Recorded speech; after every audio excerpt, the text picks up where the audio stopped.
Loh kula itu karena hidup dengan istri saya sama anak saya. Jadi yang ngurus anak saya sendiri. Jarang kula ngurus dalam jarang. Memang itu memang saya punya standar pakai kitab-kitab kados hikam. Saya ini merasa hidup di dunia itu sendiri. Sampeyan tak warai la Allah kana kotar. Imam yang ngarang hikam itu punya resep supaya kamu seneng terus. Liyakil lama tafrahu bihi, mesti yakin lama tahzanu bihi. Usahakan sedikit sekali apa yang bikin kamu seneng, maka akan sedikit sekali yang bikin kamu susah. Jadi misalnya kulo nih, jadi kiai misalnya cari wong, kulo kiai wong alim, jelas nak ngalimnya ngalim, nak kiai rapati ya, nak ngalimnya jelas. Nak kiai rapati, nah kan kiai tapi orang ngalim.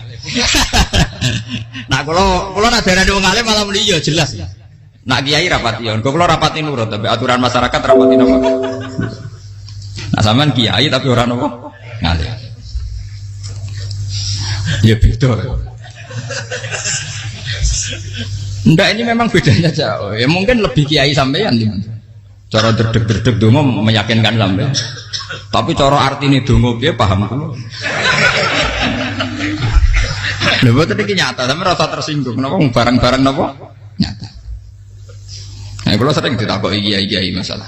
Resepnya apa jenenge? Konjinan ratau susah, padahal kita ratau wiridan, ratau mohon sisip. Resepnya ilmu itu gini kata hikam. Ulama yang kayak hikam tuh pernah ngarang kitab tuh saking syukurnya entah saking angkuhnya terserah komentari. Kamu harus yakin bahwa di sisa hidup Anda itu tidak akan maksiat lagi.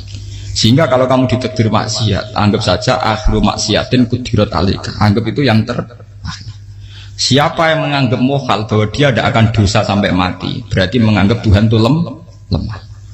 Karena cara berpikir kita kan bayangkan hidup itu 40 tahun lagi. Misalnya saya sekarang umur 40, bayang urip kadang 4 tahun meneh. Sampean misalnya umur selawe, bayang selawe tahun meneh. Sehingga menganggap dalam durasi ini selawe tahun kok orang maksiat kan mohal.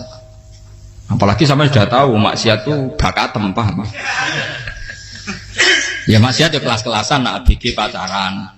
Nak wong iso omah yo nakal, nak sing setengah soleh ya berbau proposal ya sesuai kontaknya dhewe-dhewe. Itu kan urusan masing-masing. Ya itu kan urusan masing. Wae wakisabu ala wong ngene ora ana sing roh wae wakisabu. Ala. Rombongan wali songo, mbok kangen wali songo, mbok golek selisih wawahu napa? Alam. Sing roh pangeran piyam. Mbok kangen wali, mbok golek selisih margin. Niku pokoke wawahu napa? Ya itu kan urusan jenengan mbek pangeran, mboten urusan kula. Tapi tetap saya sebagai ulama mengingatkan, niat itu ditoto. Begini, ulama dulu tuh ngitung hidup itu hanya 2 menit 2 detik. Sehingga dia ya gampang saja. Kayak imam, kayak kanjeng Nabi itu, ya Rasulullah kenapa tidak menyediakan makan untuk besok? Loh, saya itu tidak yakin kalau hidup saya sampai besok. Ya sudah begitu cara, ya sudah tenang saja. Kalau sampean kan bayangkan hidup 4 tahun lagi, 5 tahun lagi, sehingga arah mangan ya wedi tenan.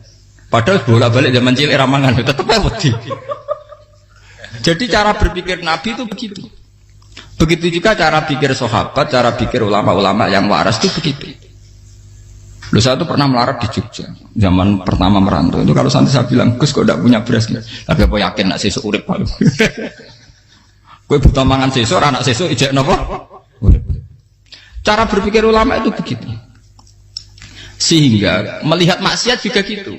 Alhamdulillah aku ijek urip 1 detik, 2 detik, 2 menit. Sehingga hidup. Dan itu sudah cukup untuk lafadzkan la ilaha illallah. Makanya kata yang ngarang hikam, betapa murahnya Allah. Surga itu hanya bisa dibeli dengan 2 menit. Karena surga itu senilai la ilaha illallah. Miftahul jannah la ilaha illallah. Itu cukup 1 menit. Berarti surga itu regane mau 1 menit. Dan karena dia nganggap hidup itu 1 menit ke depan, la ilaha illallah, ya sudah. Dia ngitungnya hidup itu per menit. Kalau sampean kan enggak, per 10 tahun, per 20 tahun. Sehingga kriminal betul, cara pandang sampean itu kriminal betul. Sehingga bayang kudu di duwe, kudu di bojo, nak kiai kudu di pengaruh. Lah kalau saya enggak. Saya meskipun enggak sehebat itu, tapi mewarisi keilmuan mereka. Jadi misalnya saya jadi ulama, itu bayang di santri mau sitok. Islam pokoknya ke Ahmadiyah ya gitu saja. Ya pokoknya ya sudah gitu. Orang bayang santri sing kambinan takwa khusyuk salam tempel demen gelo, demen apa? Lo tanyakan santri-santri saya itu mungkin belum pernah nyuruh istri saya bikin kopi. Bisa dihitung. Karena saya itu sederhana saja. Misalnya saya pergi dari Jogja ini yang nyata salam. Bayang bojo wis maca Gawekno kopi, buka no lawang malah kecewa.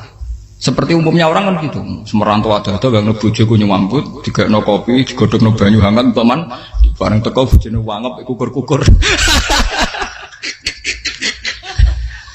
Karena tarifnya dia ideal, maka mudah kecewa kalau itu tidak terjadi. Nak kula mboten, sembayang napa Yogya, bojoku cek utuh Islam. Nak salat di madhep wulan ya sudah gitu. Pakai standar-standar yang minimalis. Saya dari rumah bangun sampai ngaji ya, pokoknya melek, terus ya sudah nak salat di madhep napa, mulane sudah gitu. Andai kan saya pakai standar maksimal, maka akan mudah kecewa. Rasulullah juga begitu. Rasulullah itu ngadepi Sayyidah Aisyah itu ya begitu, ngadepi Hasan Husain. Sehingga tidak ada cerita Nabi mudah kecewa betul. Karena Nabi bayangkan anak istrinya itu ya minimalis sekali, urusan dunia loh maksudnya minimalis sekali. Misalnya Nabi pagi-pagi tanya, ya Aisyah apa ada sarapan? Tidak ya Rasulullah, ya idzan asumu, kalau itu saya puasa. Kalau sampean usul-usul orang digekno kopi wong wedok opo, itu kan repot. Muni-muni itibak sunnah Rasul tapi tidak pernah sampai mendekati sunnah nopo Rasul. Sehingga ya tenang saja Nabi. Saya tahu alhamdulillah bisa niru dalam gitu-gitu itu bisa. Makanya ini kiai muda paling enjoy. Banyak kiai-kiai sepuh itu kalau urusan gitu konsultasi masa. Gus saya bawa kain. Ini kalau ada sampai era dekaran apa?